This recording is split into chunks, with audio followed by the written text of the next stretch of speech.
Thank you for still staying with us. And this is still the Daybreak Africa show. And now we're moving to the discussion segment. And today we're talking about the Nddc, the Niger Delta Development Commission. The Niger Delta Development Commission is a federal government agency established by the former president Olusegun Obasanjo in the year 2000 with the sole mandate of developing the oil-rich Niger Delta region of Nigeria.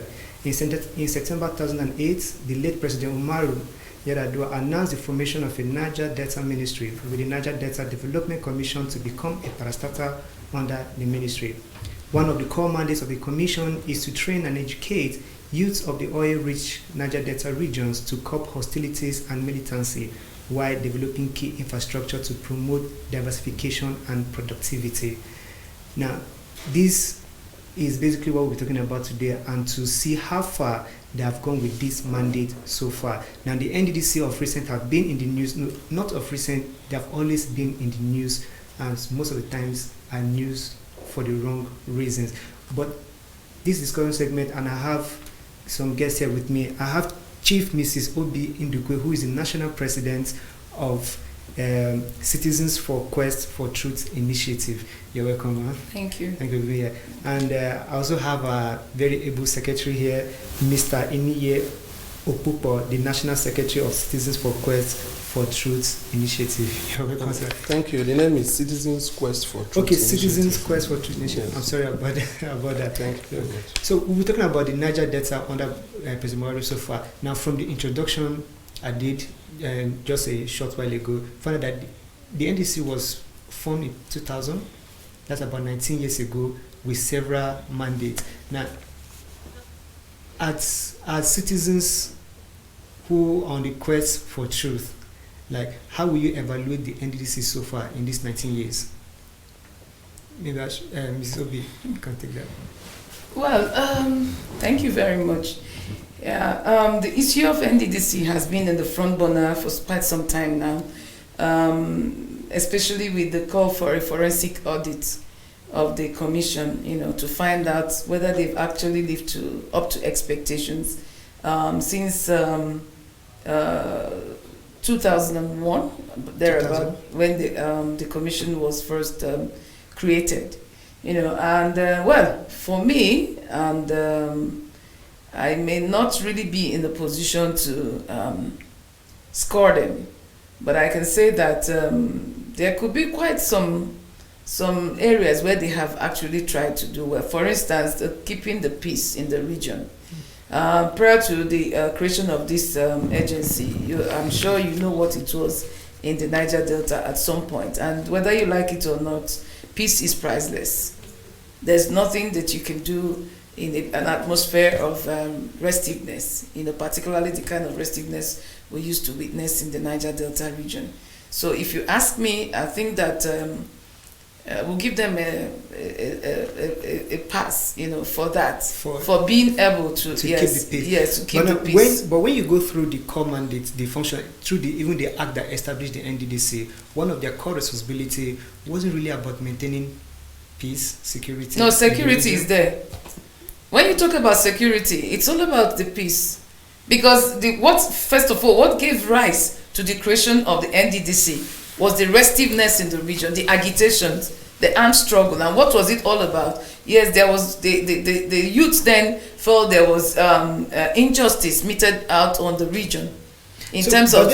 When we look at you, Mr. Iniye, for example, that there have been several allegations of corruption that borders with the NDDC. So if you remember, in 2008, the then President Umar Musa Yar'Adua ordered an investigation because the then chairman of the NDDC commission was seen to use 1 billion naira to engage the services of a sorcerer to help him get contract. Then you can go down to 2015, where 183 billion naira was also discovered to have been diverted. And now the president has ordered a forensic audit of the accounts of the NDC. Let's see how much, what have they done with the money that they have been given so far. Now, over the years from 2000 to 2019, they have been given over 15 trillion naira. With the development in the region, and so far they're good, is it commensurate with the money that they have gotten so far? Well, thank you very much. With regards to your question, You know, even a father in a house is not cannot be seen to be you know, very what do I say, very may not have been seen to not be corrupt. You know, if he has 5 children, there's a tendency that two will not like his, you know, activities. Maybe what it has to do with relationship with the father and son. Now, regarding the NDDC, nobody can, we cannot actually remove corruption from the system. Nigeria, there is no ministry, there is no agency in this country. Hold on, you just asked a question. Okay. As at today, we hear that even the vice president lost some of his appointees. The president sacked some of them, and they've been traceable allegations to corruption. Is that actually true? So that's why we say, but this allegation keep coming up. Not once, yes, not I will tell you why. Now, because you are here, possibly you may be the director of this agency. There are people, your staff, your members here, that are not happy that you are the director. So they'll do everything humanly possible to bring you down. But then let's look at the Niger Delta governors of the Niger Delta regions themselves have expressed disappointment in 2017 when they met with the president, and they also complained that they don't know what is going on in this NDDC. Let me come in there. First of all, you talked about 15 trillion. That's fallacy of the highest order. That has never happened. For 19 years since its inception, NDDC has received just about 770 billion from federal government. Contrary to what the Act says. The Act says the federal government is supposed to pay 15% of their monthly income budget to the state, to the commission. And then while the oil companies are to pay 3% of their annual income to the commission. So of course, maybe that's where you are getting the figure. But whatever is budgeted doesn't actually mean that is what is released. Nigerians have to get that fact. That the government says we have approved social amount for this doesn't mean that amount has been released. You think what they have gotten so far is not up to 50 million? No, I said it is 770 billion. It's not in dispute from the federal government. And let me also tell you, since 2015, in fact, there was a law, the commission threatened to sue the oil companies, the multinationals, over 50 of them, who have refused to pay their entitlements since 2015. Okay. So maybe the 15 trillion you're talking about is what ought to have gotten to the commission. Why I started with the issue of peace and security was to let you know that the initial performance of NDDC was actually hinged on stabilizing the place, the security in the Niger Delta region. Because without that, even Abuja wouldn't be, Lagos wouldn't be, other places wouldn't be, because that's where you have the mainstay of the economy. So we needed to stabilize the peace there. And I can tell you, yes, of course, like he said, you can't remove corruption completely. But the truth of the matter is that the very first people who were appointed into that place focused on that, in achieving the peace in the region. And I can tell you, if you come from that part of the country, you will understand better what I'm saying. It's not as easy as people think. You know, the problem with Nigerians is that we easily forget history. We easily forget the past. And we begin to discredit everything we've done or what we've achieved. You know, we need to put this side by side with reality. Like, people are brandishing figures everywhere. How many persons, even journalists, have made any effort to go and find out the truth? And that's where Citizens Quest comes in. We are not like others. We want to be sure of what we are saying and what we are seeing. We need to see things for ourselves. We need to verify these allegations and the claims, put them side by side to be able to say, okay, this is what we found out. It may not really be easy, even though we have the Freedom of Information Act. It may not really be that easy, because let me tell you the truth. From Aso Rock to wherever you go, to the ministry, to the agencies and the rest of them, it is very difficult to obtain information. I tell you. You're talking about NDDC and talking about this. We have actually written NSIA, those managing the PIDF funds, where you have the funds, 5 critical infrastructure, you know, to be developed in the country, including the Mambila Power, the East-West Road, the Second Niger Bridge, the Lagos-Ibadan Road, and one other project. And I can tell you that up till now, almost 4 weeks after, they have refused to respond to our letter. Meanwhile, the law says we are entitled by law for them to access any information we want. And then I'm telling you that they don't do that. So people are now living in whatever illusions and brandishing figures. And that's because the people who have been saddled with these responsibilities have refused to open up, have refused to do the needful. They have refused to even tell their own story. They find it difficult to even engage journalists who will tell their story the way it is. So now from what I'm picking so from what you're saying was that these allegations of corruption do not hold water with the NDDC. See, I don't know if you've been following what has been happening in that commission. There have been allegations and counter allegations.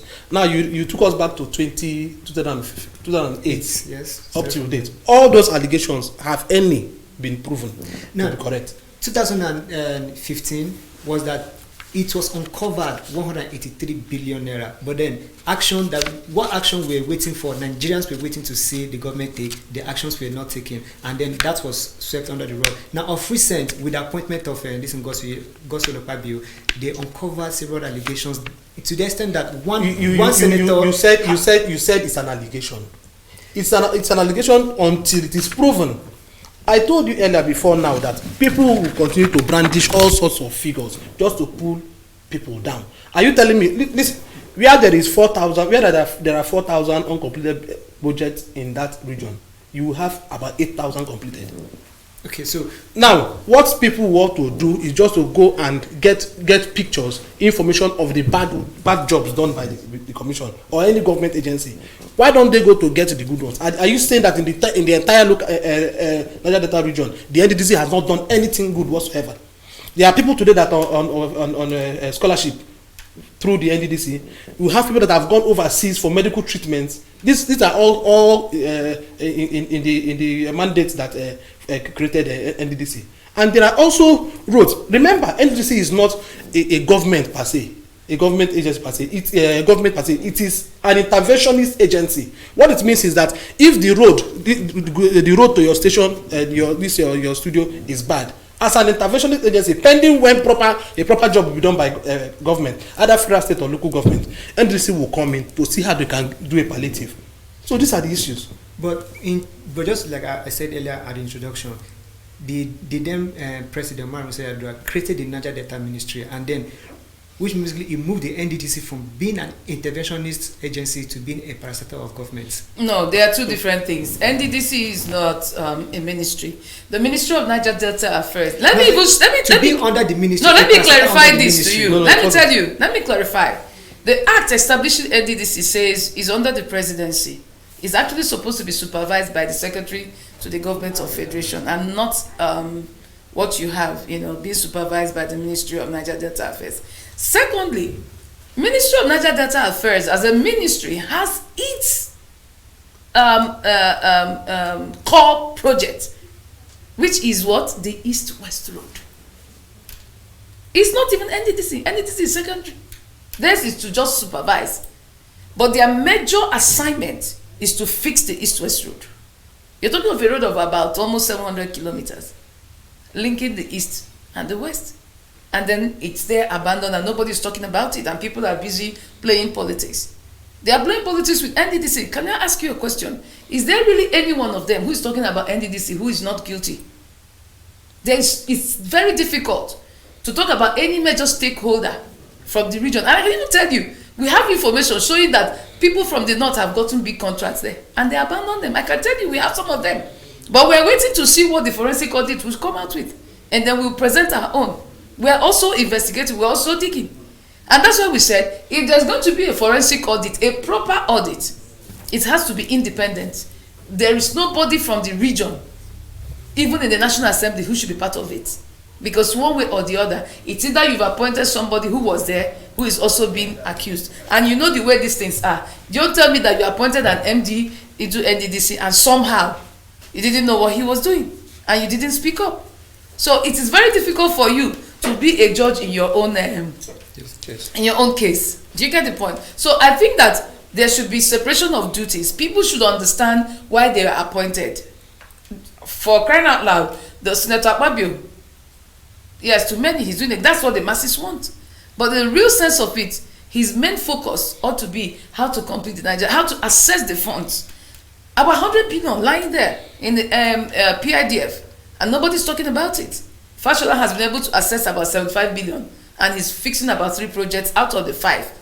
And then nobody's talking about it. The contractors are being owed since 2015. When Jonathan was there, money was being paid from the Shopee funds, and that's what they were using to fix the East-West Road. And then now everybody's talking about Nddc because it's easier as an interventionist is to access funds from there. I tell you, what you're seeing there is more of politics than reality. And that's why even the previous audits we've had, there's no result, nothing happened. So then I'm talking about contractors being owed and for this project they're supposed to be doing. Now that also brings me to another allegation that one senator was awarded 300 contracts, and out of those 300, 120 were fully paid for, and he hasn't done those. We should not always put the cart before the horse. Okay. As long as I'm concerned, whoever made that statement is wrong. You know why? There's an audit to be done as instructed by the president. Why not allow the audit firm to do their job? But now the onus lies on whoever alleges. He has alleged, but why he should be able to say this is the senator. Let us follow up from what he has said. Are you telling me that before the audit firms will now be contracted, they want to give them a rider, a position, so that as soon as they come, they have already known they tailored whatever they are going to do? It is wrong. It is wrong. Their duty. That information was given by one Dr. Ajobe, the Kaira Ajobe, acting EDP. For crying out loud, if we understand what the minister did by bringing them as interim management committee to oversee the activities of the forensic auditors, not to act as the auditors. What they are doing, they are acting as the auditors. This information, if they have it, what they should do by way of correspondence is to forward to the forensic auditors. Are you aware that up to today, out of the 10 auditors, none has been employed to do that job? So what are we talking about? These are all to pull a set of people down. See, we understand, we from the Nigeria understand a clandestine arrangement, to make sure that the commission does not exist any longer. Okay, but quickly before we go on break, can I just take you back to 2017 again, where in Sima Ekere actually that they discovered that there's some contract that were awarded as late as 2002 worth about 200 billion naira, and none had been done, because this was the fact that you said some contractors are being owned. They are being paid to do projects and they're not being owned. Now we're talking about those that were paid as far back as 2002 that have not been done. Talking about those who were paid for 120 projects and that have not done. I'm happy you raised this issue. The truth of the matter is that Nddc, just like every other commission, NMPC, NEPA, police, and the rest of them, they are all citadels of corruption, whether you like it or not. And then let me tell you, the problem does not really lie with the politicians that are appointed. The major problem, 80% of the problem we have in these agencies like Nddc are the civil servants there. Let me tell you, most times they give people award letters that are not even documented. They just bring these things out and run out and give to people, and people begin to sell jobs. By the time the contractor now gets to a point, having started, by the time he now applies for payment, he finds out that the job is not even in the system. So all that collectively, some have aided people to get paid because they are coming from above. I've seen a situation where people are coming from the office of one IG, coming from National Assembly, coming from presidency. Yes, they are all involved. So if we're talking about forensic audit, I don't know, maybe we need to bring international forensic auditors and forget about the local ones, because practically everybody who has been in government since the inception, since the creation of Nddc, is part of the rot we are talking about.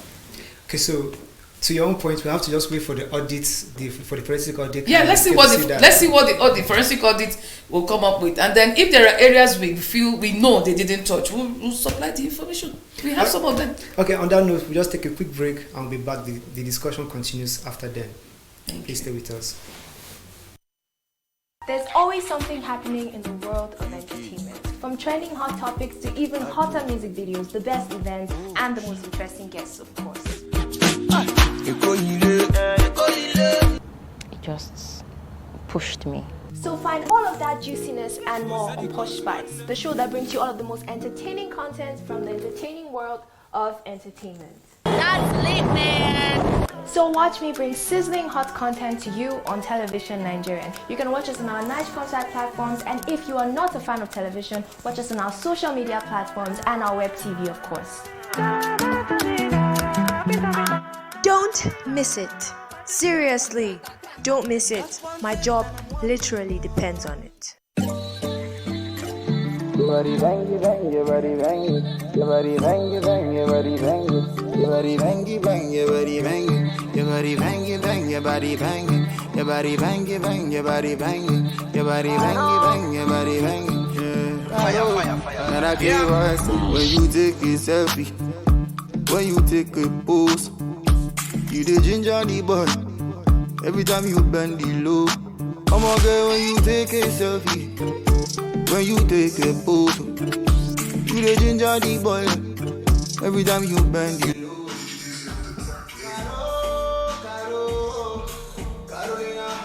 Want to shoot a dope music video at 50% discount? 50% discount? Yeah, 50% discount. Bougie down to Television Nigerian with world-class equipment and a badass expert crew. Oga, face your camera now. Shh. Continue. Where was I? Everything extra. Carolina, you bada. Hurry up.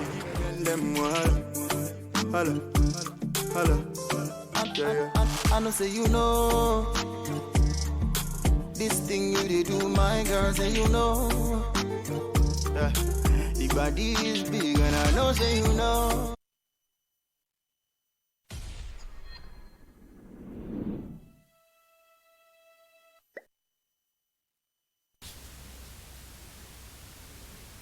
Welcome back from that quick break. And before we went to that break, we were discussing the cesspool of corruption, the allegations of cesspool of corruption in the Nddc. And I still have my guest here in the studio, Mrs. Obi Indikwe and Mr. Eniye Okupo. Thank you. Yeah, so it was a bit quite heated, so we need to take a break then to come back. Then there was a question on my list before we went on that break, and that was the fact that still staying on the allegations of corruption, and the Nddc is still, its headquarters is still in a building where they pay 300 million naira monthly rents, as being widely reported. Now, what has stopped the Nddc? What might have stopped them from building a secretariat of their own with the kind of money that they see? See, it's not far-fetched. Like my president had told us here earlier, the Nddc since inception till today have received only about 770 billion. Now, ordinarily, what they're supposed to be getting is more than that. Do you know that within the past 9 months, Nddc did not get more than 5 billion as monthly budgetary allocation? The federal government is supposed to remit their 15% statutory did not. The IOCs that are supposed to remit their 3% did not. So if you remove the wage bill out of, let's say, 5 billion they get every month, wage bill, that is salary, overhead costs, and for a few other contracts, how much would they use in building the secretariat? The secretariat is about 13-story building. Shouldn't that have been a priority for the Nddc? How would it be a priority when they've not even gotten funds to service the office? When you talk about, say, for example, government refused to remit their own part of the 5%, and also the IOC have also refused to remit. But we have the allegation that there was a consultant who was being paid 1 billion naira monthly for a simple task of collecting monies on behalf of from the Nddc on their behalf of Nddc. Yes. The IOC. Listen. It's normal. It's normal for people to apply as consultants to agencies, government agencies. What was the duty of the consultant? Apply. Oh, people are owing you. Allow me to go source for these funds. And when I source for these funds, according to agreement, as statutory as it is, maybe 1, 2, 3% is what I'll get. That's if I am able to get this money. And if since 2015, check your information. Since 2015 till date, IOCs have not remitted a dime. So where did the man get 1 billion? The contractor. the consultant, where did they get the 1 billion? The 1 billion is not monthly. The 1 million is at the point of collection. If he's able to collect all the monies owed the NDDC, that is when he will get his percentage from whatever he has collected. Since 2015 till date, IOCs have not remitted, federal government have not remitted. Where did he get the 1 billion? That's why I say these are serious allegations they are not tenable. Let me come in. You said something about the headquarters. That's a very interesting story because I was about putting out my findings, but I'm still on it. Let me tell you, there's a headquarters building, and it was initially awarded to one company called Marshland at the cost of 4-point-something billion. And then along the line, I think there was a breakdown, probably since the funds were not coming as expected, they couldn't continue. And then about 20, when this Nsima Ekere's board came, it was now reviewed to the sum of about 16 billion, from 4 billion to 16 billion. Presently, as it stands, about 11 billion has been paid. And then the last payment they got was 2.7 billion when Akpabio became minister. Now, and then insisted that they have to complete it. So if you look at it, that's the building, the new headquarters, they've received about 14 billion. Don't forget, when they reviewed the contract from 4 billion to 16 billion, they paid off Marshland, and another company called, I think, Rodnob, got the job. We're still trying to find the identities of that Rodnob because it is very scary. From 4 billion to 16 billion, there must be somebody who is influential, otherwise how would that have been? If somebody was given the job for 4 billion and they couldn't fund it, why are they not able to give out 11 billion? Because somebody else is getting it at 16 billion? So there must be something fishy there, which we are still trying to find out. So if you look at it, so far 14 billion has been released. Even while Akpabio became minister, there's an approval by Dr. Akwagaga, the last acting MD before the interim committee came, and she paid about 2.7 billion. You get the point? So, and we're asking, if 14 billion has gone into that place, why is it not yet completed? And why is it that those who are making these approvals are not also asking questions why it was reviewed from 4 billion to 16 billion? The variation is too much. Too much. So there must be something. That's, about that. And then the other issue you raised was consultancy. The consultancy. I have spoken to the firm, the owner of the firm that manages that. I had to put a call through to him to ask him what's going on here. And he said there's no truth in that. He said, first of all, like he said, it's a percentage of whatever they are able to get. And since this year, just this year alone, they've been paid only twice. And the 2 times, the money is not even up to 1 billion. Which means they were only able to get these monies from the IOCs only twice since January 2019. So there's no way he could have been paid. The question is, how can you pay 1 billion every month? Do you collect 1 billion is supposed to be a function of what he gets, which means you're talking about 100 billion 100 if it's billion. At 1%. Is it? 1%. Yes, 1% of 100 billion. Now, so if he's getting 1%, that's 1 billion. What it means is that every other month he gets 100 billion. Now, the question is, the law says, the act says, the oil companies will pay 3% of their annual budget. Now, are you telling me that the price of oil has remained the same? Are you telling me that the oil companies have received the same amount at the end of the day? I mean, let's look at that. It's not possible. Except if somebody is using it as a front to defraud the Nigerian people, to defraud the Niger Delta people. You get the point? And then thinking that nothing will happen. Because I know of a situation where some of these things happen because they feel they have the powers from above. There are some persons who are calling the shots who are not even from Niger Delta. And telling them, don't worry, we will protect you when the time comes. Except on that, then it is possible. So let's still go back a bit about projects that have not been abandoned. Now, you mentioned that there were 5 key infrastructural projects that are supposed to be carried on, and some of them include the East-West Road and also includes the Second Niger Bridge. Now, these 2 major projects have been the projects that have been like a behemoth that has swallowed a lot of money, and yet it seems not to be done. what is so particular about this road that it can be done? See, these two projects. It's the willpower, the political willpower. Now I'll tell you, this it has to do with this vessel as stated. The Minister for Works have been able to access his own fund from the Presidential Infrastructure Development Fund. How did that come about? In 2017 or so, 2017 or 2016? 2017. The President constituted a committee of 3 ministers. The Minister for Transportation, the immediate past Minister for Niger Delta, Pastor Hussaini, then the Minister for Works. The Minister for Transportation, Rotimi Chipika, was the chairman of that committee. And after their findings, they now came to understand that what is needed to complete the road from Kayama to Oron is 100 billion naira. And through some IOCs, the money was raised and immediately transferred to the NSIA, the Nigerian Sovereign Investment Authority, to manage that PIDF.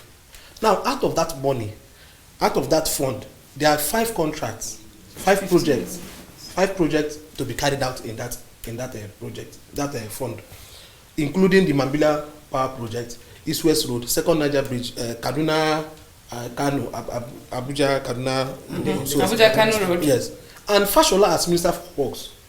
Recall that in 2016, in 2006 or thereabout, when the Nddc was, the Niger Delta Ministry was created, Umar Musa Yar'Adua now moved the completion of the East West Road specifically for the Niger Delta Ministry to carry out. Understand? Probably for efficiency. Now that is how East West Road came under Niger Delta Ministry. Now East West Road is inclusive in that 100 billion as provided by PIDF. Out of the about $620 million, provided under that NSIA fund, 100 billion is set aside for East West Road.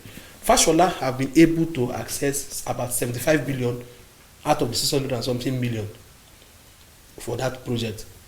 The problem is that the question is that why couldn't Usani access his own 100 billion to complete this West Road? And now when we had a minister who was a governor with the mantra on common transformer, we were very happy. We visited him. He requested for a document, a comprehensive report. It's unfortunate it's in the car. I forgot to bring it. I would have showed you. We have also showed Nigerians that document before. We thought that by now contractors would have gone back to site because we've met Cetraco. We've also had 1 or 2 discussions with RUCC. They are being owed. They are ready to go back to site. But the problem is funding. There is money.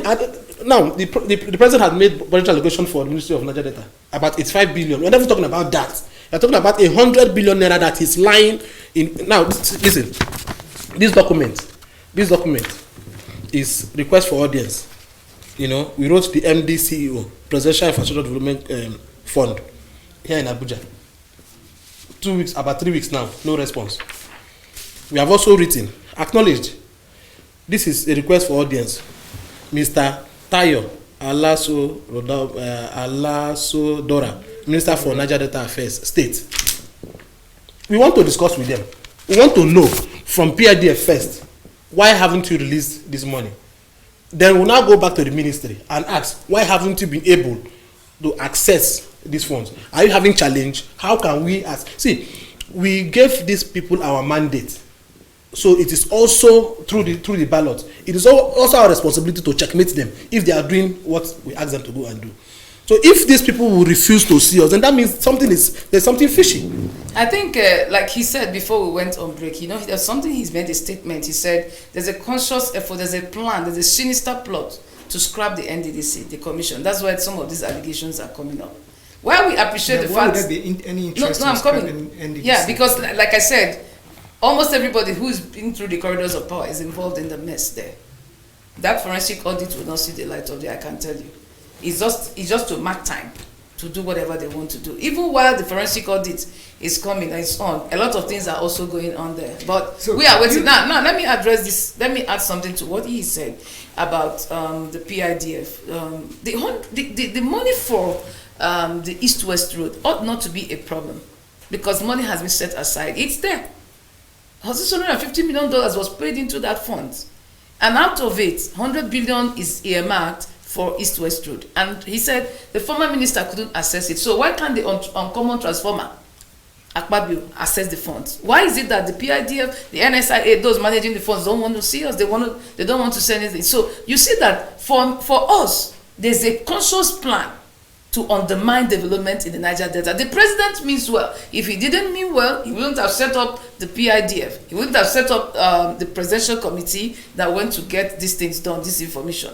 But unfortunately, there are some persons, if it doesn't suit them, nothing will happen, nothing should happen. Otherwise, why would a minister be in office for 4 years and he was unable to access? Is it that he didn't have the political will or what? And now we are busy talking about Nddc, and the road that Jonathan was able to get to a certain this thing is now getting spoiled again. So what are we talking about? And the contractors are there. Since 2015, they are being owed. So you mentioned before now, you mentioned that there is nobody in the corridors of power who is not involved in the mess. Yeah, when I say there's nobody, directly or indirectly. Yes. So I'm not looking at the fact that the present minister of Niger Delta, Godswill Akpabio, was a governor in the Niger Delta, was a senator, also in the Disney. So, and to also think that the past MD of Nddc, Nsima Ikere, and then is it Dan Abia? Okay, Dan Abia. These were people that were at his own recommendation and approval. Now, will you say or think that he now coming out to review these allegations also has a hand in these corrupt practices? Well, like I said, they are directly or indirectly involved. What do I mean by that? It's either you're part of the corruption or you have brought people who are corrupt to run the place. If Dan Abia was there and they were removed because of allegations of corruption, he nominated Dan Abia, nominated the state rep and the Akwa Ibom state rep. Nsima Ikere was not nominated by him because then he was still in PDP. But they got along when he defected to APC, and then Nsima ran for governorship, and of course you know that he was also the one leading that campaign for Nsima to become governor. And then of course, if you're telling us that these things happened, and as a governor for 8 years, there is no way. And then the question is, why didn't these governors cry out then? The governors who went to see Buhari to talk about corruption in Nddc, if they were not governors, they were senators. If they were not senators, they were ministers. If they were not ministers, they were National Assembly. Check it. And so the question is, why didn't they cry out then? That's why I said there's a bit of politics in what they are doing, as long as it doesn't favor them. If you look at the governors from this region, the Nddc states, apart from Akeredolu, the rest are PDP. And then, of course, it has been a practice, it has been a norm, that it is the government at the center that makes these nominations into these agencies. So now what it means is that if we are saying that the nominations made are not right because APC government is bringing people who are corrupt, then the governors then, why is it that when PDP was handling these nominations, they didn't cry out? Are you telling me that we don't have cases of corruption? In 2015, practically the whole money that was used for election in Niger Delta was drawn from there. Even the man who was MD and EDFA, they are still facing EFCC trial up to now. Do you get the point? So what were they doing? It's a bit of politics. What the important thing is, stop them now to make sure that we continue to hold forth. Or they have to bring us in to make nominations. But they were surprised, they were shocked. They wanted forensic audit within a period from 2015 to 2019, the time that APC held sway. Unfortunately for them, the president decided to make it 19 years. So the thing got everybody entangled and everybody roped in. That's why I said to you, it's not going to see the light of day because they are uninvolved. All right. Thank you very much for your time. Thank you for coming on. I think sadly that's where we have to end today's discussion. But hopefully when next you're in Abuja, we'll hope to have you here again on set. Please, before we end, I want to plead with the Minister of Niger Delta. The same passion he has put in cleaning the Nddc of corruption, we appreciate it, we like it, we applaud him. Please let him also put that kind of pressure to see that the completion of this West Road is paramount. There's a particular spot in that road called Nkpolu Junction. It has killed 4 persons. 4 persons, even a pregnant woman, because of bad road. They could not pass to UPTH, and she died on the road. Please. Even the Abajo Bridge, where you there's have a all the bridge, tankers, all the tankers that go to the refinery. And that bridge is threatened. Any moment from now, it's going to go down. It's a wake-up call to every Niger Delta sons, wherever they are, both in the ministry and in the Senate. Thank you very much. And I think that was remind me, maybe just one quick take, which is outside the scope of our discussion so far, but also has to do with Akpabio. Now, recently, the courts declared that he duly won the election. Now, what do you think this is important for him, now that he's a minister? Well, the important thing is to go and prove that you actually won the election or that you are on ground. That's the most important thing. Whatever that will come will happen next is for him to decide and for the president to decide. I think it's not a problem. It's not going to be a problem. All right. Thank you very much once again for coming. And thank you for being part of the discussion. The Daybreak Africa show continues after this break. Thank you. Thank you. Thank you. Whoop.